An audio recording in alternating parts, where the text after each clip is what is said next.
ये कहानी उस व्यक्ति की है जो बहुत साल के बाद वापस आया था। उसका जीवन कुछ काम करने के लिए बना हुआ था जिसको वो अधूरा छोड़कर गया था। आज जब वह वापस आया है तो अपने बचे हुए काम को वो पूरा कर पाएगा। उस गुफा का रास्ता आज भी उसे याद है, जब वह अपना दूसरा जन्म ले चुका है। फिर भी उसे यह जगह कैसे याद है, वह बहुत सोचता है कि उसे यह कैसे याद है, पर उसे बिल्कुल भी याद नहीं आता है कि उसे इस जगह के बारे में कैसे पता चला। वह सोचना छोड़ देता है और आगे की ओर बढ़ता है।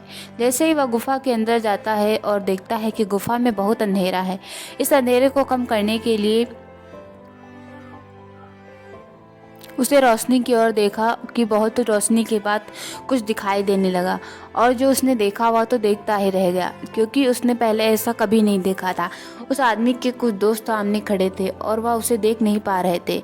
वह आदमी उनको साफ देख सकता था, पर वो उसे क्यों नहीं देख पा रहे थे। उसका तो दोबारा जन्म हुआ था। वह दोस्त उस गुफा में क्या कर रहे थे वह भी सोच नहीं पा रहा था।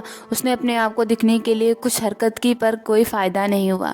बहुत कोशिश के बाद वह हार कर बैठ गया और सोचने लगा कि ये सब क्या हो रहा है, मुझे कोई क्यों नहीं दिखाई दे रहा।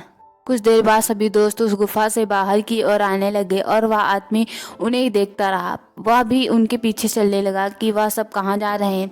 सभी दोस्त उस रास्ते से चलते हुए उस आदमी के घर जा रहे थे। जब उसने ये सब देखा कि ये तो मेरा घर है, ये सब मेरे घर में क्यों आए हैं, इसका पता लगाने के लिए वह भी उनके पीछे आ गया। जब उसने देखा कि वह घर के अंदर आए और मुझे आवाज़ लगाने लग गए, अरे मैं तो उनके सामने हूँ, पर यह आवाज़ किसे लगा रहे हैं, कुछ भी समझ नहीं आता है क्या हो रहा है। तभी हड़बड़ाहट में वह आदमी अंदर गया और देखा कि उसके माता पिता सुबह का नाश्ता कर रहे हैं, और खुद को देखा तो अभी तक सोया था। अपने आप को सोता देख थोड़ा डर तो लगा, लेकिन कुछ समझ नहीं आ रहा था कि ऐसा कैसे हो सकता है। तभी सभी दोस्त अंदर आकर बैठ गए और उस आदमी की माता उसे जगाने के लिए कमरे में आई, और जैसे ही उन्होंने जगाया तो उस आदमी की आंखें खुल गईं और सोचा कि अरे ये तो कोई सपना है। माता से पूछा कि क्या मेरे दोस्त आए हैं, तो माता ने कहा हाँ बाहर बैठे हैं, तुम्हें कैसे पता। और ये सुनकर वो आदमी बेहोश हो गया। जिसे वह सपना समझ रहा था वो सब सच था। ये कहानी आपको कैसी लगी कमेंट में लिखें, और वीडियो पसंद आई हो तो वीडियो को लाइक करें, चैनल को सब्सक्राइब करें ऐसी मज़ेदार कहानी सुनने के लिए। तब तक के लिए थैंक्स फॉर वॉचिंग।